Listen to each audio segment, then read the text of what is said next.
आखिरी ट्रेन के यात्री रात ठीक 11:30 बजे सियालदह स्टेशन का प्लेटफॉर्म नंबर 6 लगभग खाली। इक्का दुक्का घुमक्कड़, एक चाय वाला और दूर सिग्नल पोस्ट के पास खड़ा आरपीएफ जवान, बस इतने ही लोग। अरिंदम बैग कंधे पर उठाकर खड़ा था। आखिरी लोकल ट्रेन। आज अगर यह ट्रेन छूट गई तो उसे स्टेशन पर ही रात बितानी होगी। मोबाइल में नेटवर्क नहीं है, घर पर फोन भी नहीं किया जा सका। अचानक ट्रेन का हॉर्न बजा। धीरे धीरे ट्रेन प्लेटफॉर्म पर घुसी। अरिंदम ने राहत की सांस ली, लेकिन ट्रेन के रुकते ही उसे लगा कुछ ठीक नहीं है।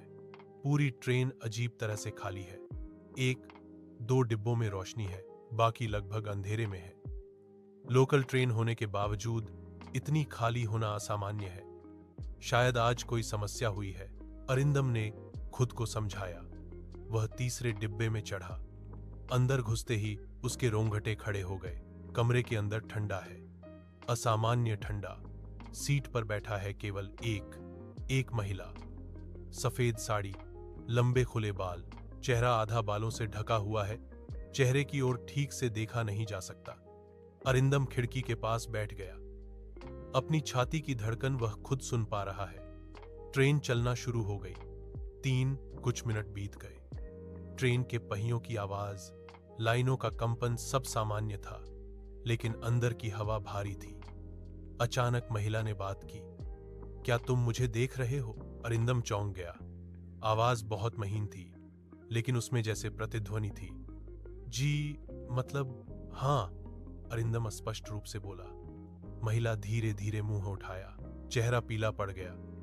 आंखें असामान्य रूप से बड़ी हैं। आंखों के सफेद भाग में लाल नसें हैं। हर कोई मुझे नहीं देखता, उसने कहा।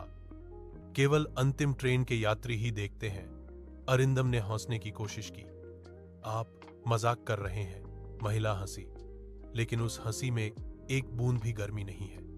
4 अगले स्टेशन के आने की बात है, लेकिन ट्रेन नहीं रुकी। अरिंदम ने खिड़की के बाहर देखा। स्टेशन का नामपट धुंधला हो गया, जैसे ट्रेन कोहरे से गुजर रही हो। यह ट्रेन नहीं रुकती, महिला ने कहा। जो मेरी तरह हैं, उन्हें लेकर। अरिंदम का गला सूख गया। मतलब? महिला ने उसकी ओर देखा। क्या तुम जानती हो आज की तारीख क्या है?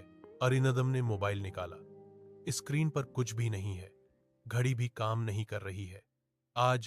आज 12 अक्टूबर है, उसने अंदाजा लगाया। महिला ने सिर हिलाया। नहीं, आज 12 अक्टूबर नहीं है। आज वह दिन है।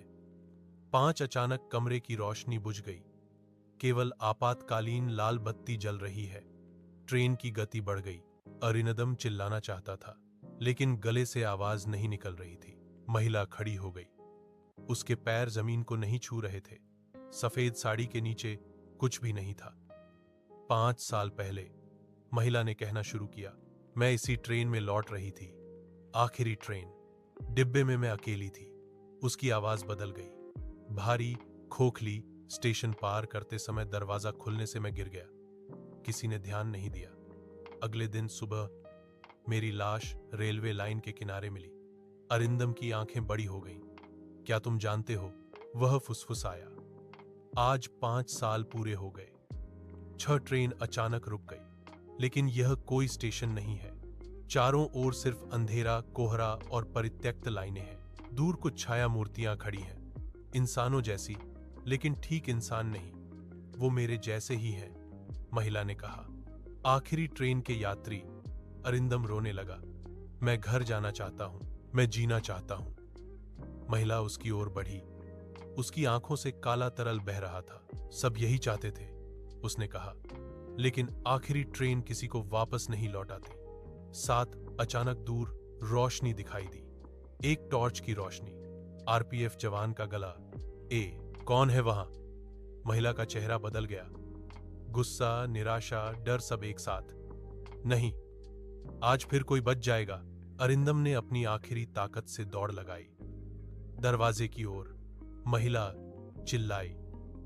उसकी चीख से कांच टूट गया। वापस आओ। 8 अरिंदम ने छलांग लगाई। वह जमीन पर गिर गया और बेहोश हो गया। 9 अगले दिन सुबह अरिंदम को लाइन के पास पाया गया, बेहोश लेकिन जीवित। डॉक्टरों ने कहा शॉक। आरपीएफ जवान ने रिपोर्ट में लिखा, रात में उस लाइन पर कोई ट्रेन नहीं गई। अरिंदम कुछ नहीं कहता। कोई पूछने पर सिर्फ कहता है, आखिरी ट्रेन में मत चढ़ना 10। लेकिन कहानी यहीं खत्म नहीं होती। हर साल 12 अक्टूबर को आखिरी ट्रेन चलने का समय एक नया यात्री शायद उस सफेद साड़ी वाली महिला को देखता है और ट्रेन के अंदर से एक ही फुसफुसाहट आती है, क्या तुम मुझे देख रही हो?